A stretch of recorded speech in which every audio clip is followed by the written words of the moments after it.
I never thought that at 72 I'd be staring at a cup of coffee and wondering if anyone would ever look at me the way I looked at my wife all those years.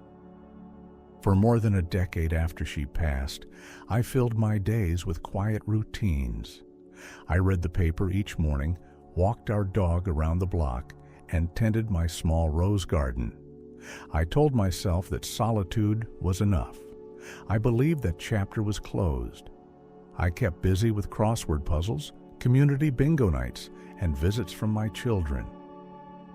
I even joined a book club, but deep down, I felt a missing piece. One afternoon, as I watched couples walking by the park hand in hand, I felt a pang in my chest. It was a mix of a loneliness and longing I had not felt since I first fell in love at 20. I realized I missed the spark of getting to know someone new, the thrill of a first laugh, the comfort of a gentle touch. I pictured myself fumbling over words, or worse, no words at all. But I knew I would regret never trying more than a little awkward conversation. So I took a deep breath and decided to embrace possibility. If you've ever felt that quiet longing for connection, comment number 1 below and let me know you're here with me. I started by talking with friends my age. Some were surprised, some worried.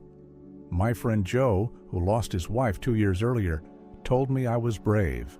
He said, "Life doesn't end when your partner does. It just changes." His words gave me courage. Next, I searched online for local seniors' social events. I found a meetup group called Golden Hearts, and I signed up for their weekly coffee hour. I was nervous. I pictured the small circle of strangers judging my tie or my shaky hands. But when I walked in, I was greeted with warm smiles. I introduced myself, and someone offered me a seat by the window. We talked about favorite songs from the 60s and shared stories about grandkids. It felt strange at first, but by the end of the hour, I felt a spark of joy I hadn't felt in years. That evening, I realized dating was not about being young again. It was about rediscovering parts of myself I had forgotten. I made a promise to attend the next event and keep an open mind. Elders, your support means the world to us. We pour our hearts into every video because we honor your wisdom and life stories. Without your subscription, we simply couldn't keep creating these heartfelt stories. Please subscribe now and tap the bell.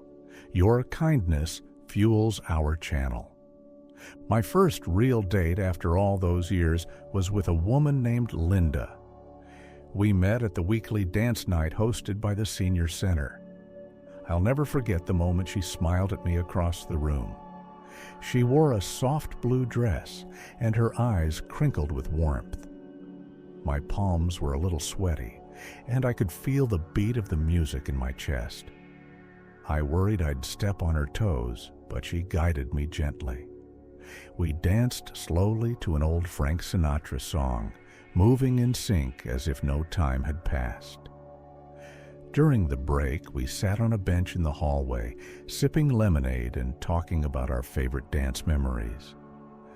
Linda told me she had learned to dance with her late husband at a summer fair 50 years ago.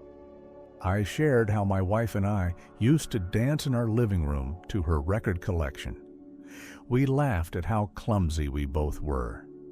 That night, I walked Linda to her car under the glow of the parking lot lights.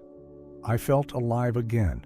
I realized dating at 72 wasn't about recapturing youth. It was about celebrating the life I had lived and looking forward to new moments. I still get a little nervous before each meeting, but that's part of the excitement. If you've ever felt that spark of excitement after years of routine, comment number 2 below and share your story. I also heard a wonderful story from my neighbors, Tom and Carol. They both lost spouses around the same time and began chatting over the fence about their shared love of gardening. One day, Carol invited Tom to help plant roses in her yard. He accepted, and they spent the afternoon laughing as they dug in the soil. A few weeks later, they joined a garden club together, and soon they were sharing tea and cake after each meeting. Last month, they celebrated their first anniversary as a couple, and Tom surprised Carol with a bouquet of yellow roses, her favorite.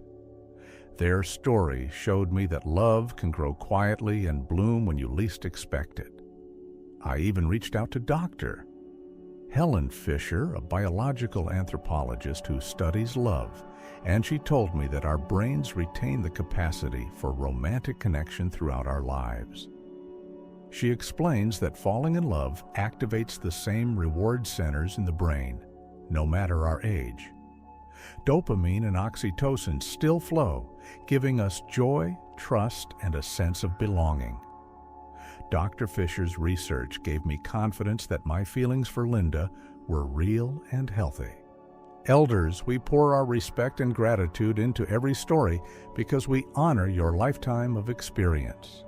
Your subscription means we can keep sharing these real-life journeys. Please subscribe and hit the bell. Your support is our greatest gift. While in-person events worked well for me, I also explored online dating.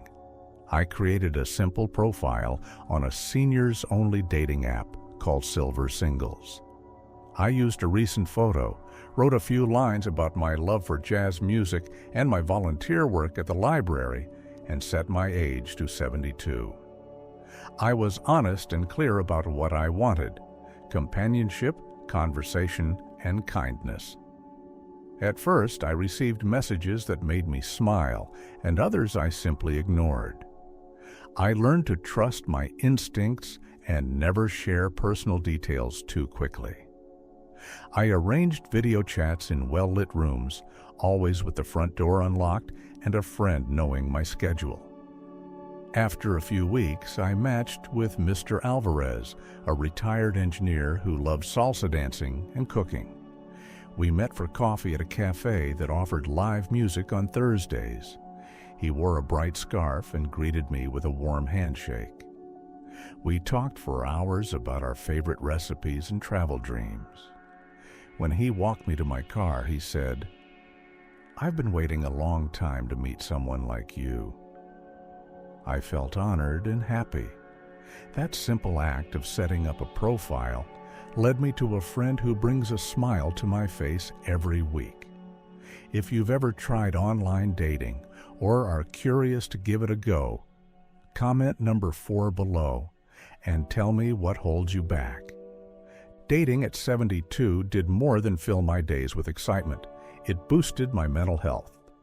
According to Dr. Laura Berman, a relationship therapist with decades of experience, staying socially active and pursuing new connections can reduce symptoms of depression and anxiety in older adults. She explains that intimacy and companionship release endorphins and oxytocin, chemicals that promote feelings of happiness and reduce stress. I noticed I slept better, my mood improved, and I felt more engaged in conversations with friends and family. Dr. Berman also advised me to set healthy boundaries and communicate my needs openly. She suggested simple conversation starters like asking about childhood memories or favorite travel stories to spark meaningful dialogue. Following her tips, I learned to listen actively and share a bit about myself, creating a balanced and respectful exchange. My confidence grew, and I found joy in each new chat.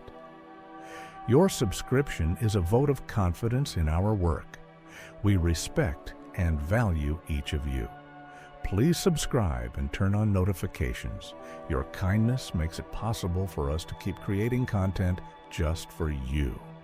Of course, I also spoke with my doctor before diving in. Dr. Mark Matthews, my cardiologist, encouraged me to stay active, but reminded me to listen to my body. He said that moderate excitement from dating, like a brisk walk to meet someone or the thrill of anticipation, can be good for heart health, as long as it's balanced with rest and proper care. He advised me to check my blood pressure regularly, stay hydrated, and avoid late nights if they left me tired the next day. I also talked to Dr. James Cole, a sexual health specialist, who reminded me that intimacy can be part of a healthy relationship at any age. He emphasized the importance of safe sex practices and open communication about comfort levels. Dr. Cole said that many seniors shy away from romance because they worry about health issues, but with clear talk and mutual respect, couples can find ways to express affection safely. Dr. Matthews even suggested I carry a small snack like a granola bar in case I felt lightheaded during an outing. Their combined advice gave me confidence to enjoy each moment while taking care of myself. If you have questions about staying safe while dating, comment number 5 below and let me know. A friend told me about Susan and Frank, a couple who met on a seniors travel group tour to Niagara Falls. Susan, age 70, had never dated after her husband's death, but she joined the trip on a whim. Frank, age 72, was there to take photos of the falls and meet new friends. On the first evening, they sat at the same table for dinner and discovered a shared love of classical music. They spent the next day exploring the park, swapping stories about their favorite composers. By the end of the trip, they exchanged addresses and promised to write. Months later, they took another trip together, this time to a music festival. Now, 2 years later, they have a routine of monthly dates and even volunteer together at a local orchestra. Their story shows that dating can begin with shared interests and grow naturally over time. Relationship coach Dr. Megan Moss says that finding common ground is key. She recommends seniors join clubs or classes that align with their passions, whether it's gardening, art, music, or travel, so connections start with a natural conversation. Following her advice, I signed up for a local book club and discovered not just new friends, but also a sense of belonging. From the bottom of our hearts, we thank you for your encouragement. Please subscribe now and tap the bell. Your kindness makes this channel possible. Beyond excitement and health, dating brought unexpected benefits to my family life. My daughter noticed I was more cheerful when I spoke on the phone, and my son said I seemed more engaged during family dinners. Dr. Robert Waldinger, director of the Harvard Study of Adult Development, found that quality relationships are the strongest predictor of long-term happiness and even longevity. He explains that social bonds reduce stress, boost immunity, and help us cope with life's challenges. When I shared my experiences with my children, they saw me glow with a light they hadn't seen in years. My daughter said, "Dad, you look happy again." That simple comment filled me with pride and gratitude. Dr. Waldinger also points out that dating can give older adults a renewed sense of purpose. When we care for someone else, we care for ourselves. I found myself signing up to teach a community class on local history, inspired by conversations with Linda and my new friends. If you have seen positive changes in your life since dating or reconnecting, comment number 6 below, and let us celebrate with you. As I look back on this unexpected journey, I feel a deep sense of gratitude. At 72, I never imagined I'd have butterflies again or share laughter over coffee with someone who listens and cares. Dating gave me fresh stories, new friendships, and a renewed sense of self. It reminded me that life is not a closed book at any age. It's an open road with many paths to explore. Remember, the world still holds surprises and chances for joy. You're not too old, too shy, or too late. Your life experience is your strength, your stories are your charm, and your heart is ready. Take that first step, whether you join a club, try an app, or simply say hello at your next community event, and open yourself to new connections. If this story has touched your heart, Please subscribe and share it with someone you care about. We respect and honor your life experience, and your subscription is our greatest gift. Thank you for watching, and here's to new beginnings and lasting connections. Comment number 7 below and tell us how you plan to take your first step toward companionship.